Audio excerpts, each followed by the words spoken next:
அதோட வேண்டாம்.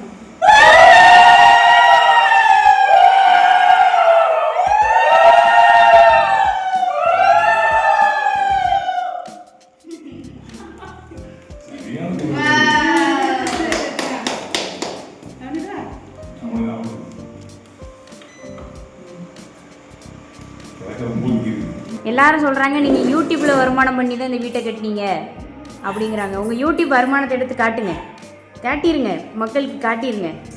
யூடியூப்பில் நீங்கள் எத்தனை லட்சம் வருமானம் பண்ணுறீங்கன்னு காட்டிடுங்க.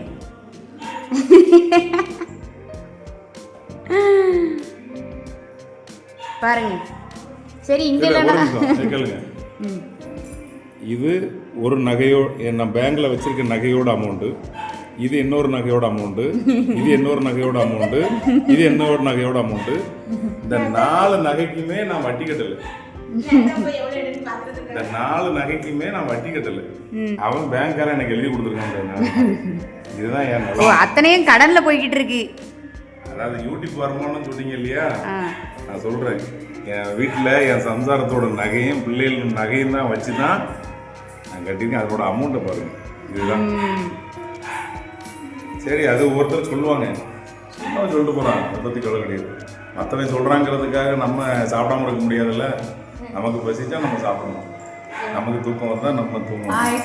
விவசாயம் பண்ணால் எவ்வளோ வருமானம் வந்து உங்களுக்கே தெரியும். என்ன பண்ணுறது, அதை வச்சு நாங்கள் ஏதோ புண்ணியதை அப்படியே ஓட்டிகிட்டு இருக்கோம், அவ்வளோதான். எல்லாரும் யூடியூப்னா யூடியூப்ல வர்றவங்களுக்கு வரோம், நம்மளுக்கு என்ன வரல. ஆனால் உங்கள் சார்பாக என்ன வரோம் நீங்கள் தான் ஆதரவு கொடுக்கணும். அப்படி வந்ததுன்னா ஆமா, உங்க மூலமா தான் இந்த வீடு கட்டணும் நாங்களே சொல்லிடுவோம். யூடியூப்ல வருமானங்கிறதே எனக்கு இவ்வளவு ஒரு சிலவர் கேட்க தான் தெரியும், எனக்கு அதை பத்தி ஆப்ஷன் தெரியல. கைஸ் பார்த்தீங்களா, இதுதான் எங்களோட நிலைமை. இவ்வளோ கஷ்டத்தையும் மீறி தான் எங்கள் அப்பா இந்த வீட்டை கட்டியிருக்காங்க. யூடியூப்பில் வீடியோ போட ஆரம்பித்தது இந்த வருஷம் February மாதத்துலேருந்து தான் ரெகுலராக போட ஆரம்பித்தோம். ஆனால் இந்த வீட்டோட ஒர்க் ஸ்டார்ட் பண்ணது போன வருஷம் ஜூலை மந்த் ஸ்டார்ட் பண்ணுது கைஸ். 1 இயர் ஆகிருக்கு இந்த வீடு கட்டுறதுக்கு. அந்த 1 இயருக்குள்ளே எவ்வளோ பாடுபட்டாங்க எல்லாமே எங்களுக்கு மட்டும்தான் தெரியும். ஸோ நிறைய பேர் பேசுகிறீங்க, யூடியூப்பில் நல்லா வருமானம் வருது எல்லாம் பேசுகிறீங்க. உங்கள் பேச்சு பழிக்கணும்னு ஆசைப்படுறோம். அவ்வளோதான். நல்லா சம்பாதிக்கிறாங்க, நல்லா செழிப்பாக இருக்காங்க அப்படின்னு நீங்கள் சொல்கிறீங்க. உங்களோட வாக்கெல்லாம் பழிக்கணும்னு நாங்கள் வேண்டிக்கிறோம். அப்படி தானேப்பா?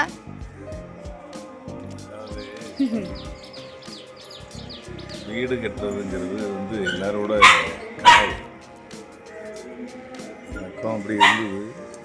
ஆனால் எனக்கு என்ன வருத்தம்னா, நான் எங்கள் அம்மா அப்பாவை கொண்டு வைக்க முடியல.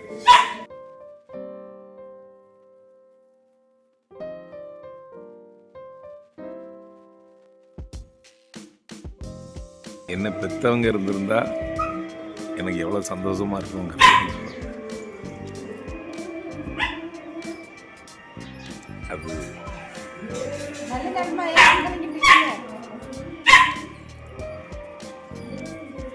நல்ல நடுமா ஏன் கண் கலங்கிட்டு இருக்கீங்க?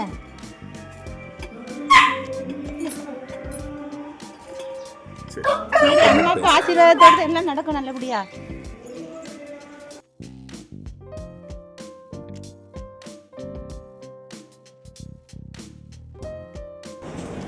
வீடு கட்டணுங்கிறது வந்து எல்லாரோட கனவு. நாங்கள்லாம் சின்ன வயசில் ஓலை வீட்டில் இருந்து தான் நான் வளர்ந்தோம். அப்போ இந்த ஓலை வீடு கொஞ்சம் பணக்காரங்க ஓட்டு வீட்டில் இருப்பாங்க, ரொம்ப பணக்காரங்க தான் ஏதாவது சென்ட்ரிங் வீட்டில் இருப்பாங்க. எங்களுக்கெல்லாம் தெரியாது.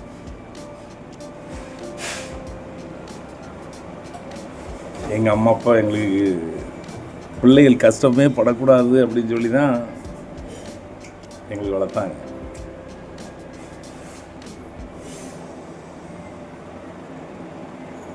இன்னைக்கு பெரிய அளவில் நான் இல்லை, ஏதோ என்னோடய வருமானத்துக்கு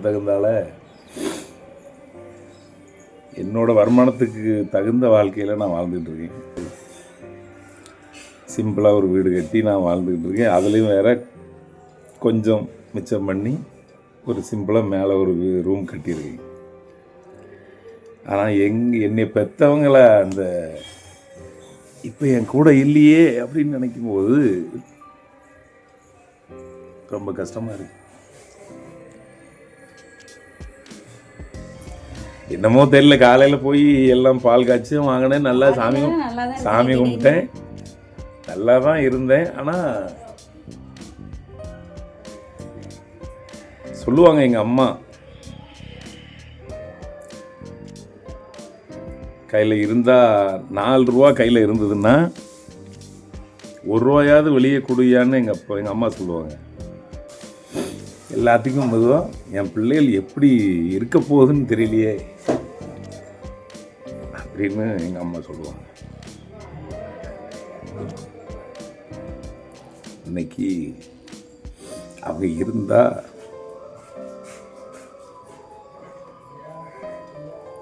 ரொம்ப சந்தோஷமாக இருக்கு. சரி, நான் வேறு ரொம்ப எமோஷனல் ஆகிட்டு இருக்கேன். பாப்பா ஆஃப் பண்ணிடு. மேக்ஸிமம் நான் ஃபீல் பண்ணவே மாட்டேன். இன்றைக்கி என்னமோ என் பெற்றவங்களை கூட இருந்தால் நல்லா இருக்குமே அப்படிங்கிற ஒரு பெரிய ஆசை என் மனசுக்குள்ளே இப்போ பால் காய்ச்ச உடனே வந்தது. அவ்வளோதான், மற்றபடி வேற ஒன்றும் இல்லை. அந்த பாசம்னா இது இப்படி தான் வெளிப்படணும்னு நினைக்கிறேன். எனக்கு தெரியல, முன்னாடி தெரியல, இப்போ தெரியுது.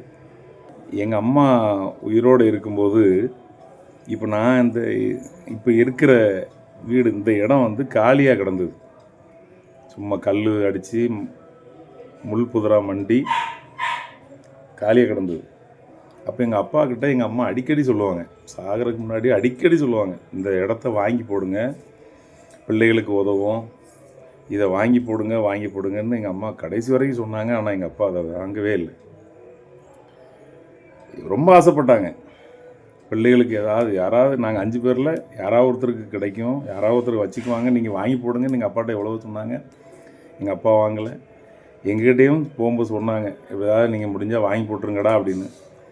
ஆனால் இன்றைக்கி அந்த இடத்த தான் நான் வாங்கியிருக்கேன். எங்கள் அம்மா ஆசைப்பட்ட இடத்த நான் வாங்கியிருக்கேன், நான் கட்டியிருக்கேன், மாடியில் ரூம் போட்டிருக்கேன்.